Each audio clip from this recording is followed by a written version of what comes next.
السلام علیکم ورحمۃ اللہ وبرکاتہ۔ الحمد للہ رب العالمین والصلاة والسلام علی سید الانبیاء والمرسلین سیدنا محمد وعلی آلہ واصحابہ اجمعین، اما بعد،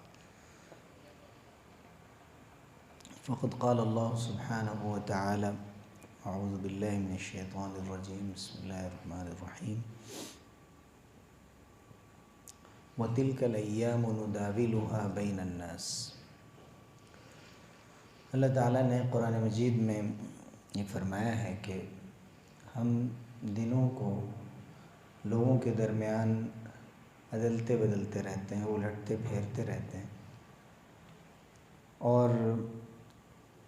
کسی بھی حکومت کو یا کسی بھی انسان کو ہمیشہ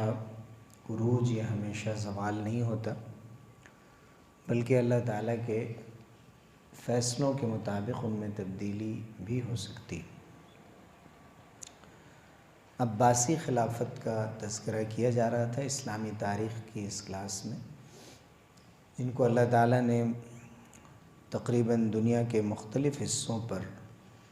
400-500 سال تک حکمرانی کا موقع دیا۔ ان سے بہت سی چھوٹی چھوٹی شاخیں بھی بنی اور ان کے ماتحت بھی بہت سی حکومتیں قائم ہوئیں، پھر ان کی حکومت بھی بہت سمٹ گئی کچھ حصوں تک۔ جب یہ حکومت بہت کمزور ہو گئی، مستعصم باللہ کا دور تھا، اس وقت تاتاری اسلامی دنیا پر غالب آ گئے، جو دراصل منگول تھے، اور مسلمانوں کے ایمان کی کمزوری کہیں یا اس وقت کی حکومتوں کی ناعاقبت اندیشی کہ انہوں نے اپنے لوگوں کو اس سطح پر تیار نہیں کیا جس کی ضرورت تھی، اور لوگوں کے اندر ایک بے چینی، مایوسی اور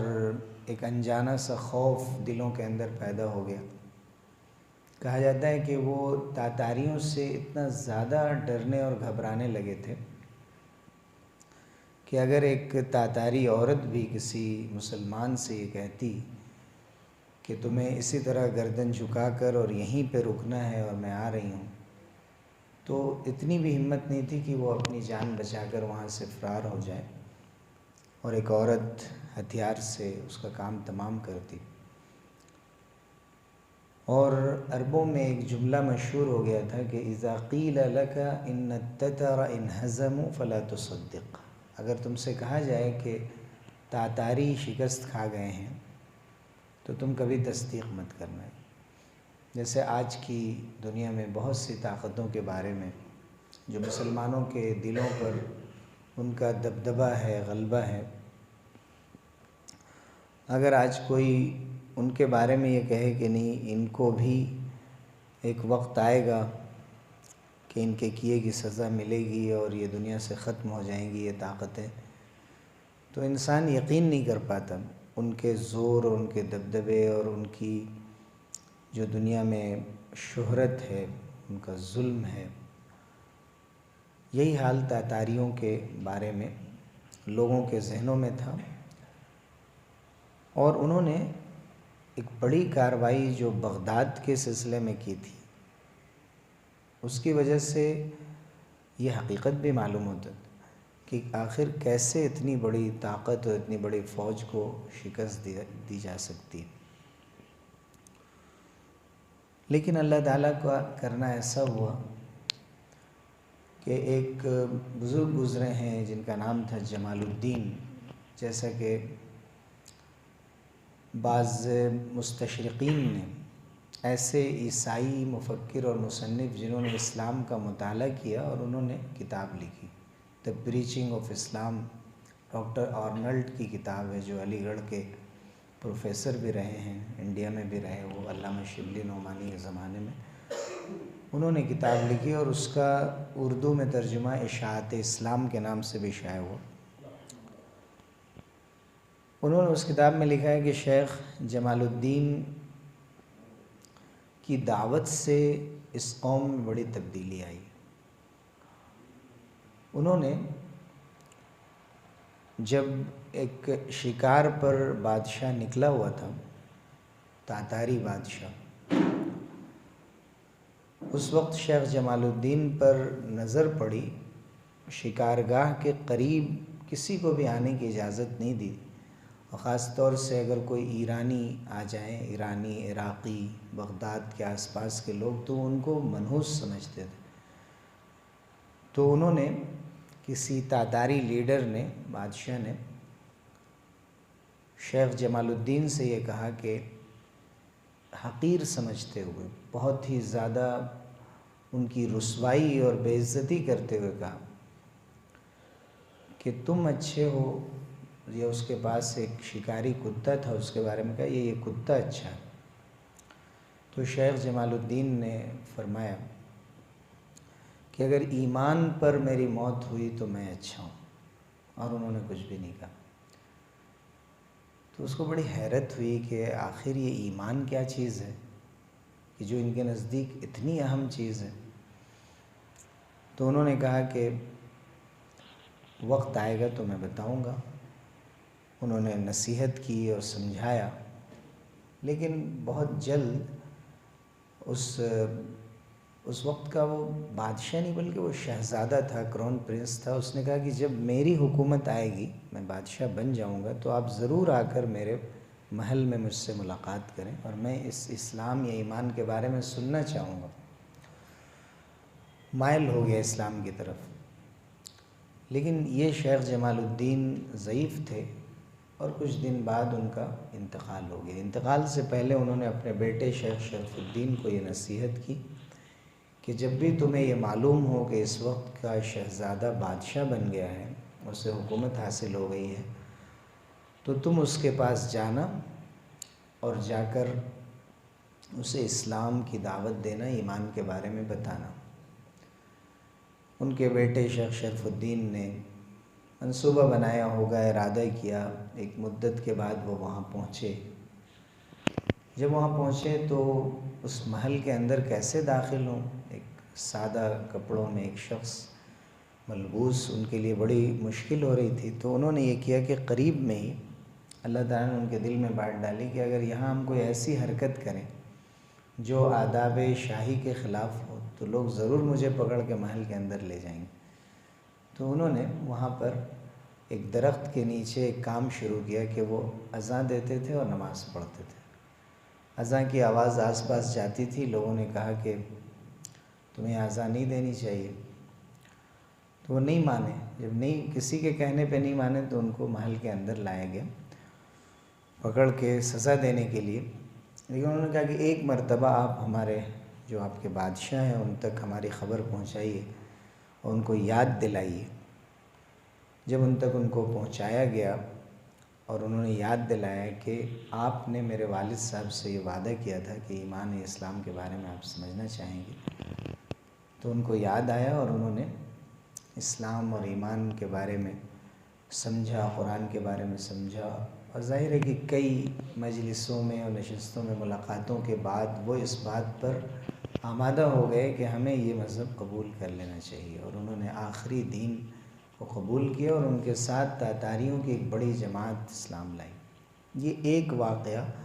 تاتاریوں کے اسلام میں داخل ہونے کے بارے میں ذکر کیا جاتا ہے۔ اس کے علاوہ بھی بہت سے واقعات ذکر کیے گئے ہیں، لیکن یہ ڈاکٹر آرنلڈ نے خود ذکر کیا ہے، جو ایک عیسائی مفکر تھے۔ اور اسی کے بارے میں علامہ اقبال نے کہا ہے کہ ہے آیا یوں ریش تاتار کے افسانے سے، پاسباں مل گئے کعبے کو صنم خانے سے۔ یعنی تاتاریوں کے واقعات اور اس کے جو بغداد پر حملے تھے اور اس کے بعد جو واقعات پیش آئے اور جس طرح وہ سب کے سب اسلام میں داخل ہوئے، اس سے اللہ تعالیٰ نے اسلام کی سربلندی کا کام لیا،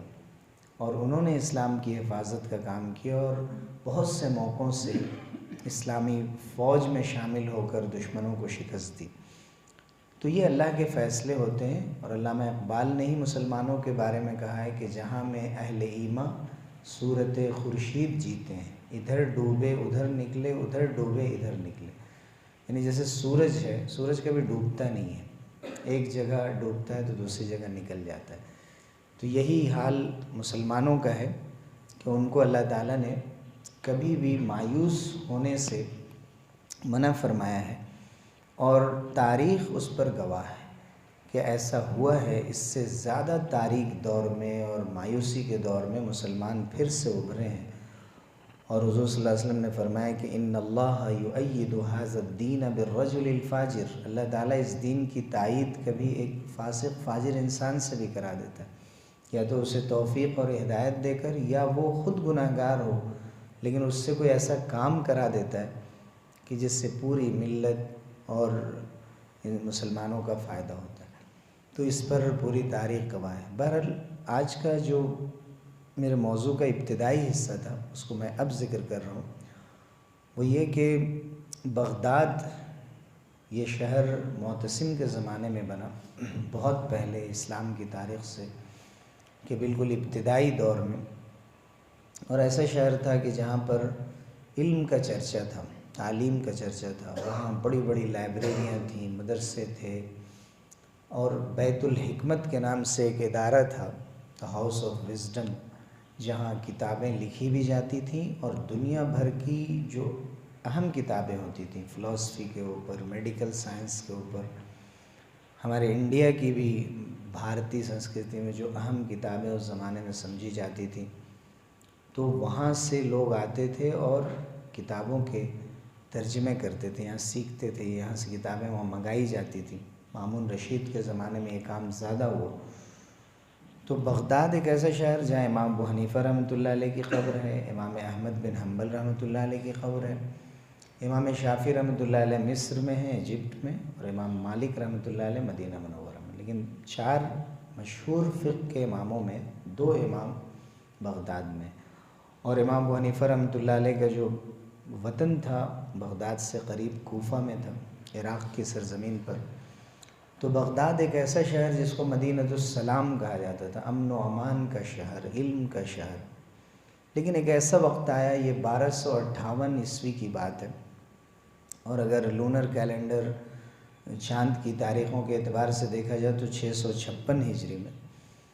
جس وقت منگولوں نے، انہیں کو تاتاری بھی کہا جاتا ہے، بغداد کو تباہ و برباد کیا اور عباسی خلافت کا بالکل خاتمہ کر دیا۔ شیخ سعدی رحمۃ اللہ علیہ جو فارسی کے بڑے شاعر تھے، انہوں نے کہا تھا کہ آسماں را حق بود گر خوں ببارد بر زمیں، آسمان کو حق تھا، اگر آسمان خون بھی روتا تو حق تھا کہ اتنا بڑا واقعہ ہے کہ اس پر آسمان بھی روئے۔ اس وقت ایسا زبردست حملہ کیا گیا، جو آبادی بغداد کی تھی، اندازہ کیا گیا ہے کہ تقریباً 10,000 سے 1,00,000 تک مختلف مورخین نے لکھا ہے، ان کو قتل کیا گیا، شہر کو جلا دیا گیا۔ بغداد کے کتب خانے بھی چنگیزی حملے میں محفوظ نہیں رہے۔ چنگیز ان کا لیڈر تھا، جس میں وہ بیت الحکمت بھی شامل تھا، جس لائبریری اور مدرسے کا ہم نے ذکر کیا، اور وہ تمام تباہ و برباد کر ڈالے گئے۔ ہلاکو خان کی قیادت میں منگول کی فوج نے خلافت عباسیہ کے دارالحکومت بغداد کا محاصرہ کر لیا تھا، اسے چاروں طرف سے گھیر لیا، شہر فتح کر لیا، اور جو عباسی حکمراں تھا مستعصم باللہ، اس کو قتل کر دیا، اور شہر میں نے جیسا کہ عرض کیا کہ تقریباً 1,00,000 کے قریب اندازہ کیا گیا ہے کہ مسلمانوں کا قتل عام ہوا، کتب خانوں کو جلایا گیا، کتابیں دریا میں، دجلہ اور فرات میں پھینک دی گئیں۔ اور جنگ کے بعد پھر جو منگول تھے، تاتاری تھے، انہوں نے شام پر بھی حملہ کیا، سیریا کی سرزمین پر، جہاں دمشق اور حلب 2 بڑے شہر تھے، ان پر قبضہ کیا، اس کو برباد کیا۔ لیکن اس وقت کی جو تباہی تھی، جس تیزی کے ساتھ وہ چاہتے تھے کہ ہم پورے عالم اسلام کے اوپر چھا جائیں، اس وقت ایک بڑے بادشاہ گزرے ہیں، سیف الدین قدس ان کا نام تھا، سیف الدین قدس نے، اور ان کے سپہ سالار رکن الدین بیبرس، یہ نام کم آتا ہے لوگوں کے درمیان، قدس اور بیبرس، یہ 2 غلاموں کے ممالک کے دور کے، یعنی ایک زمانہ آیا تھا جب مسلمانوں کے درمیان غلاموں کی حکومت آئی تھی، غلاموں نے باضابطہ حکومت کی۔ اس کے یہ بادشاہ ہوئے تھے سیف الدین قدس، اور ان کے کمانڈر ان چیف تھے بیبرس۔ انہوں نے مل کر فلسطین کے شہر نابلس، ابھی جہاں نابلس کے قریب ایک مقام ہے عین جالوت، عین جالوت کے مقام پر جنگ لڑی تھی اور تاتاریوں کو شکست دی تھی، اور جنگ میں ہلاکو خاں کا جو نمائندہ تھا اس کو مارا گیا تھا۔ تو یہ یاد رکھنا چاہیے کہ یہ جنگ بھی رمضان میں ہوئی تھی، جیسے کہ بدر، جیسے کہ فتح مکہ، اسی طرح سے جو معرکہ عین جالوت اسے کہا جاتا ہے، اور سیف الدین قدس اس کے ذمہ دار تھے، اس کے لیڈر تھے۔ انہوں نے تاتاریوں کو شکست دی تھی اور ان کے بڑھتے ہوئے قدم کو پھر روکا تھا، بے شمار بربادی اور تباہی کے بعد۔ اور بغداد کے محاصرے سے پہلے ہلاکو خان نے قریب کے جو شہر تھے پہلے ان کو تباہ کیا، اور اس کی دہشت کی وجہ سے بعض لوگ جو ایک قلعے میں رہتے تھے جن کو حشاشین کہا جاتا تھا، اور غلط خیالات کے لوگ تھے، گمراہ تھے، مسلمانوں کو بناوٹی آرٹیفیشیل جنت دکھا دکھا کر، انہوں نے پوری جنت بنا رکھی تھی، ان کو دکھاتے تھے کہ جنت تو دنیا ہی میں موجود ہے، جیسے آج بہت سے گمراہ فرقے غلط قسم کے عقیدے ایجاد کرتے ہیں، اس طرح سے انہوں نے اور ایک موت کا قلعہ بنا رکھا تھا، یعنی ایسا قلعہ کہ جس کے اندر جو گیا یا تو ان کے ساتھ ہو جائے، اگر ان کے خلاف گیا تو وہ اسے ختم کر دیا کرتے تھے۔ تو ہلاکو خاں کے حملے کے وقت وہ لوگ بھی کمزور پڑ گئے اور انہوں نے اس حصے کو چھوڑ دیا، پھر وہ بغداد چلا گیا، اور بغداد میں جیسا کہ میں نے عرض کیا کہ مستعصم باللہ کو قتل کیا گیا اور عام تباہی ہوئی۔ اس کے ساتھ ساتھ جو کتابیں جلائی گئی تھیں، جو کتابیں دریا برد کی گئی تھیں، اس کے نتیجے میں بعض لوگوں نے لکھا ہے جو زندہ بچ گئے تھے کہ دجلہ کا جو پانی تھا، دجلہ مشہور دریا ہے، دجلہ اور فرات عراق میں، دجلہ کا پانی ان کتابوں کی سیاہی کی وجہ سے، انک کی وجہ سے کالا پڑ گیا تھا، جو بہت زیادہ تعداد میں دریا میں پھینکی گئی تھی، اور مسلمانوں کے خون کی وجہ سے فرات کا پانی لال ہو گیا تھا، سرخ ہو گیا تھا، اس قدر جانیں گئی تھیں۔ وہاں کے شہریوں نے فرار کی کوشش کی تھی، لیکن منگول سپاہیوں نے ان کو چھوڑا تک نہیں۔ بہت سے مورخین نے الگ الگ تعداد لکھی ہے۔ مارٹن سکر نام کے ایک انگریز ہیں، انہوں نے لکھا ہے کہ 90,000 لوگوں کو مارا گیا تھا۔ بعض اور لوگوں نے کئی لاکھ تک تعداد بتائی ہے، اور ایک اندازے کے مطابق 2 لاکھ سے 10 لاکھ کے قریب لوگ مارے گئے۔ مسجدیں، محلات، لائبریریاں، ہسپتال سب تباہ کر دیے گئے، شاہی عمارتوں کو جلا دیا گیا، خلیفہ کو گرفتار کیا گیا، اس کے اپنے شہریوں کا قتل عام و خزانے کے لوٹ مار دیکھنے کے لیے اس کو پہلے مجبور کیا گیا کہ یہ سب تباہی دیکھو، اور آخر میں اس کی جان لی گئی۔ لیکن اس دردناک انداز سے اس کو مارا گیا کہ مار کر قالین میں اس خلیفے کو لپیٹ کر گھوڑوں سے کچل دیا گیا۔ تو یہ بغداد کا جو حملہ تھا، ڈاؤن فال تھا 1258 کا، اور پھر قریب میں 2003 میں جس طرح سے اور اب تک عراق کو جس طرح تباہ و برباد کیا گیا ہے، یہ بتاتا ہے کہ اس کے بعد مسلمانوں کے لیے ابھرنا اور اس کے بعد مسلمانوں کے لیے دنیا میں عروج حاصل کرنا یا کچھ کر پانا ممکن نہیں معلوم ہوتا تھا۔ لیکن ہم نے جیسے شروع میں عرض کیا کہ یہی قوم کہ جس کے ذریعے سے اللہ تعالیٰ نے مسلمانوں کو اتنی بڑی شکست سے دوچار کیا، اسی قوم کو اللہ تعالیٰ نے ہدایت دی، اور جب یہ راہ راست پر آئی تو بڑی تعداد میں انہوں نے اسلام کی خدمت کے لیے ایسے لوگ تیار ہوئے جنہوں نے کام کیا۔ اس واقعے کے ذکر کرنے کا مقصد یہ ہے کہ تاریخ میں یہ پہلی بار نہیں ہو رہا ہے، چاہے ہندوستان کے حالات ہوں، فلسطین کے حالات ہوں، یا دنیا کے مختلف حصوں میں جس طرح کے حالات سے مسلمان گزر رہے ہیں، بلکہ حضور اکرم صلی اللہ علیہ وسلم کے دور کے بعد ایسا نہیں ہے کہ مدینہ میں ایک مرتبہ مسلمانوں کی حکومت قائم ہو گئی تو ہمیشہ مسلمانوں کو عروج رہا، بلکہ ان حالات سے ہمیشہ گزرنا پڑا۔ اور اس کی سب سے بڑی مثال یہ کہ بدر میں اللہ تعالیٰ نے اتنی بڑی فتح دی تھی اور فوراً احد میں پھر مسلمان شکست سے دوچار ہوئے تھے، لیکن وہ ہمت ہار کر نہیں بیٹھے۔ اس لیے ہماری ذمہ داری یہ ہے کہ نازک سے نازک حالات میں بھی دو کام ہم ضرور کرتے رہیں۔ ہمیں اپنی دعائیں جاری رکھنی چاہیے اور اس کے ساتھ کام کرنا چاہیے۔ کام کے بھی کئی حصے ہوتے ہیں، ایک تو ہم دینے والے بنیں، دوسری قوموں کو خیر کی باتیں پہنچانے والے، خدمت خلق کے ذریعے، سوشل ورک کے ذریعے ان کی مدد کرنے والے، اور یہ سب دعوت کا حصہ۔ دعوتی کوشش تھی شیخ جمال الدین کی، شیخ شریف الدین کی، کہ یہ پوری قوم ایمان لائی تھی۔ آج بھی ہمیں یہ کام خلوص نیت کے ساتھ جاری رکھنا چاہیے۔ اللہ تعالیٰ تعداد کو نہیں دیکھتا ہے، تیاریوں کو نہیں دیکھتا، بلکہ اس کی مدد جب آنی ہوتی ہے تو پھر اللہ رب العزت بغیر کسی کنڈیشن کے، بغیر کسی شرط کے، بغیر حساب کے نوازتا ہے۔ لیکن ہماری اپنی ذمہ داری ضرور ہے بحیثیت انسان کہ ہم اپنے آپ کو بیدار رکھیں اور ان واقعات سے سبق لیتے رہیں اور اس بات کا یقین رکھیں کہ انشاءاللہ حالات ضرور بدلیں گے اور اللہ تعالیٰ ہمیں بہتر سے بہتر نتائج سے نوازے گا۔ آمین۔ وآخر دعوانا الحمدللہ رب